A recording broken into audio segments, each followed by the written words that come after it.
Այսօր իմ տաղավարի հյուրը տաղանդավոր դուդուկահար Կամո Սեյրանյանն է։ Շատ ժամանակ հարևաններից զանգում էին, ասում էին տնեցիկի մենուց ասում էին Կամոյին կասեք մի հատ գուսանաշոտի օջախումը նվագի։ Կամոն մանկուց ձգտում էր դառնալ առևտրական։ Ես ավելի տեսնում եի երևի առևտրի մեջ։ Չարենցավանում մեր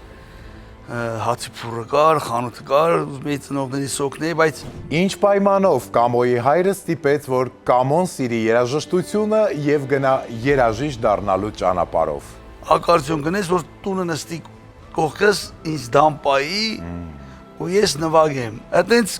կաշառքով ինձի Արայիկ ջան երաժիշտ սարքեցին։ Ով է Կամո Սեյրանյանի անակնկալ հյուրը։ Ինչպես Կամոն Չարենցավանից տեղափոխվեց Երևան եւ շարունակեց իր երաժշտական կարիերան։ Պապաս ամեն ինչ անում էր, որ ես երաժիշտ դառնայի ու մի գեղեցիկ օր հայրս ասեց արի նորից պարապես ընդունվես ուսումնարան, դառնաս ուսանող։ Որն էր այն ելույթը եւ ստեղծագործությունը, որի կատարման ժամանակ ամենաշատը հուզվեց Կամո Սեյրանյանը։ Հայկոյի նվիրված համերգին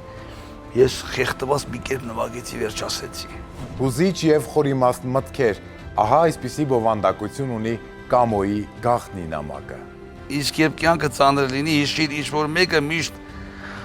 աղոթել է քեզ համար։ Խոստովանություն, ուրբաթ օրը, 22:30-ին